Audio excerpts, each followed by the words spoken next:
sua saúde, este é o plano. Conosco também Oral Sim Implantes Dentários, a rede de clínicas número 1 em implantes dentários no Brasil, Zelar, distribuidora de águas, e também conosco Proeste Nissan. Vem para Proeste Nissan, na Proeste Nissan dá negócio. O programa Conexão de hoje, batendo um papo aqui com o doutor Rodrigo Guizardi, médico otorrinolaringologista. A gente foi para o intervalo, o doutor estava falando aí da questão das indicações cirúrgicas, adenoide e amígdalas, e aí explicando essa questão de um crescimento, né, que existe, que é tido como normal na infância da adenoide. É isso, doutor? Vamos retomar aí nesse ponto. Claro, vamos lá. A adenoide, ela tem um certo grau de crescimento na infância relativo. E é natural que isso conste no laudo radiológico. Então, se o laudo radiológico for levado ao pé da letra, toda criança é um potencial candidato à cirurgia. Mas isso não é para ser levado a ferro e fogo. O que mais pesa para se decidir uma cirurgia são os sinais e sintomas que a criança tem, não só o exame radiológico, né? Então isso gera um pouquinho de angústia, porque às vezes os pais pegam um raio-x, olha, está escrito aqui que é grande e tal, mas aí a gente indaga. Ronca muito à noite, não ronca, etc. Não, doutor, dorme bem, está tudo bem. Ou seja, não tem relevância, é só uma explicação, o paciente está de alta, não precisa, né? Então tem que levar muito em conta os aspectos clínicos do grau de relevância, do grau de intensidade do ronco, para saber até que ponto aquela adenoide é cirúrgica, né? Para acabar não indicando nenhum procedimento e nenhuma cirurgia desnecessária que o paciente não precisa. A principal queixa assim, do paciente com adenoide é a questão do ronco, doutor? Normalmente são crianças que dormem todas as noites com a boca aberta e tem um padrão de ronco alto, como se fosse um adulto roncando. E não é um ronco transitório, associado com um período gripal, nada disso. É um ronco que, independentemente se a criança está gripada ou não, ele é constantemente, todas as noites, dormindo mal, respirando mal e roncando. Isso é extremamente sugestivo de uma adenoide grande ao ponto de trazer esse tipo de sintoma. E aí, como é que depois que você define realmente aí que tem indicação, como é que é? É um processo, como é que eu posso dizer, traumático, assim? Porque, imagina, principalmente com relação a respirar depois, enfim, como é que funciona isso? Quando a gente entende que há indicação cirúrgica, um passo assim que eu prezo muito é muita conversa com a família, com os pais. Então, a gente explica que do ponto de vista médico há indicação cirúrgica e eu procuro escutar muito a opinião dos pais e se eles estão já amadurecidos na cabeça deles de concordar com a cirurgia. Porque a cirurgia de adenoide, ela não é uma urgência, não é uma necessidade absoluta, não é uma coisa que você tem que marcar às pressas. Então isso tem que ser explicado, orientado, decidido com calma entre o médico e a família ciente de tudo certinho, para poder indicar. O procedimento em si é um procedimento relativamente simples, é uma cirurgia considerada de baixo risco, tá? É uma indagação sempre dos pais, doutor, uma cirurgia tem risco, né? A gente sempre explica, não há cirurgia sem risco, a gente não pode falar o que os pais querem escutar. Você tem que falar sempre o que é para a pessoa tomar decisão baseada na verdade. Então a gente explica que é uma cirurgia de baixo risco, que é diferente de ausente de riscos, né? Uma cirurgia, quando é só adenoide, é uma cirurgia pouco dolorosa, muito pouco traumática, uma cirurgia em torno de 30 minutos e o prazo de recuperação em torno de 1 semana a 10 dias. Doutor, e aí a amígdala, por exemplo, ela tem alguma relação com a adenoide? Sim, é muito comum na infância, né? Na infância, pergunta. Sim. É muito comum uma acompanhar a outra no sentido do tamanho. Então é muito comum crianças com amígdalas grandes terem adenoide grande. Não obrigatoriamente, né? Mas é muito comum elas estarem ali semelhantes do ponto de vista de tamanho e pelo motivo ronco, etc., apneia, as duas, tanto as amígdalas quanto a adenoide, serem indicados cirurgia no mesmo ato operatório. O que muda em termos de pós-operatório, lá voltando na pergunta anterior? Quando existe a indicação, então, das amígdalas, o tempo cirúrgico aumenta um pouco mais e o pós-operatório, ele passa a ser mais doloroso. O pós-operatório das amígdalas, ao contrário da adenoide, é um pós-operatório mais chatinho, mais doloroso, A garganta de fato fica bem dolorida, em média por uma semana, né? E o prazo de cicatrização é em torno de 14 dias, sendo que os primeiros 7 são mais chatinhos, uma dieta mais líquida, uma comida mais molinha, né? E aí, a partir do 7º dia, 8º dia, a gente vai liberando uma dieta mais consistente e a criança vai voltando ao dia a dia normal das atividades dela. Quer dizer, então, quando você tem ali esse crescimento das duas, pode ter essa indicação, então, de fazer já no mesmo ato cirúrgico. O que é melhor, né, doutor? Nenhuma dúvida. É muito menos traumático, né, que você tem Nenhuma que voltar. Dúvida. Não haveria sentido se a gente identifica no exame físico que a adenoide é grande e as amígdalas são grandes, não haveria sentido submeter a criança a 2 anestesias e 2 cirurgias. Ou seja, se resolve tudo num único ato operatório. E a adenoide na fase adulta, doutor, ela pode acontecer também? Excelente pergunta. Essa dúvida acontece muito, os pacientes perguntam muito.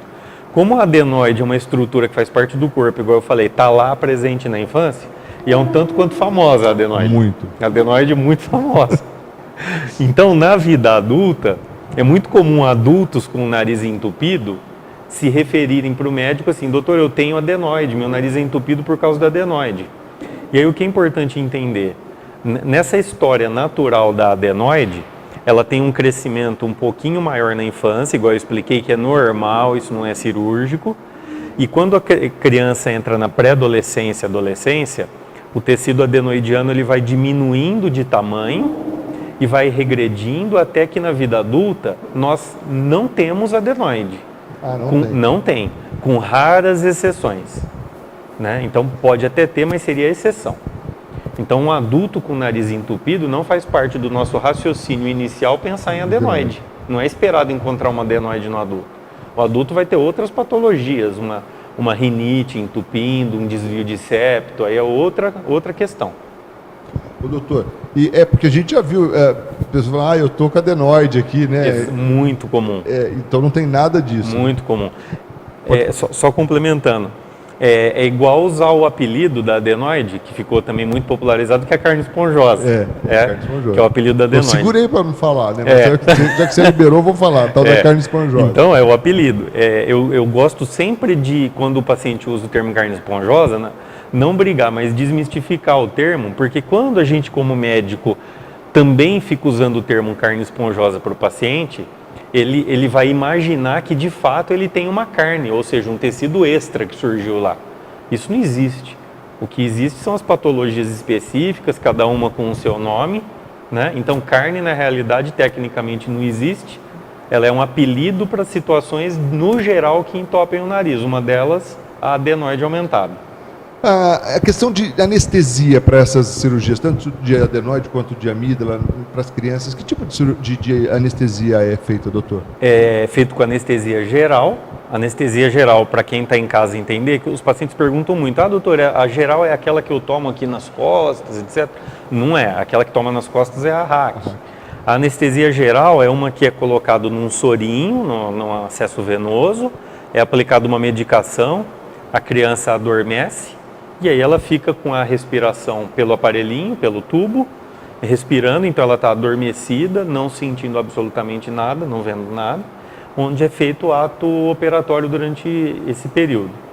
Na hora que termina o ato operatório, a gente sinaliza para o anestesista, em média, em torno de 10 minutinhos, a criança já está despertando da anestesia e vai ser encaminhada para a sala de observação.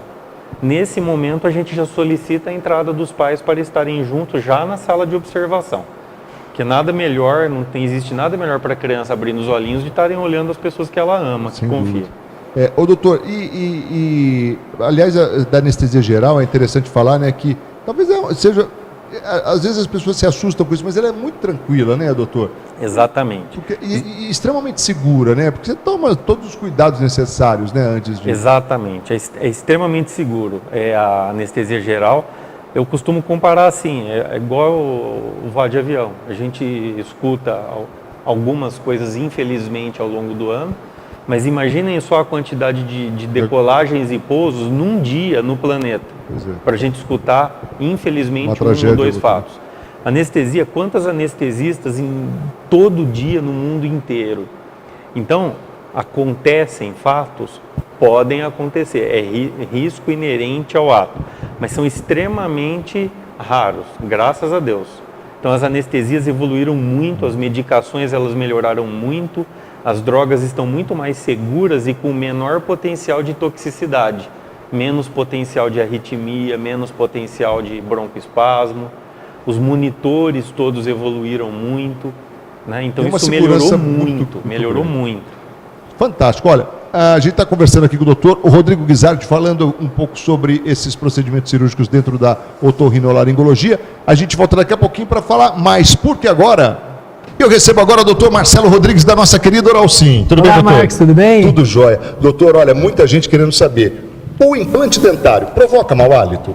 Olha, essa é uma questão muito comum mesmo. As pessoas têm essa visão, essa impressão de que vai causar mau hálito. Mas a gente tem que entender que tanto o dente quanto o implante dentário, quando não bem higienizados, quando você não tem o cuidado de usar o fio dental, a escovação rotineira, elas acabam trazendo mau hálito. E ainda por cima doenças muito mais graves, como processos inflamatórios de gengiva, sangramento.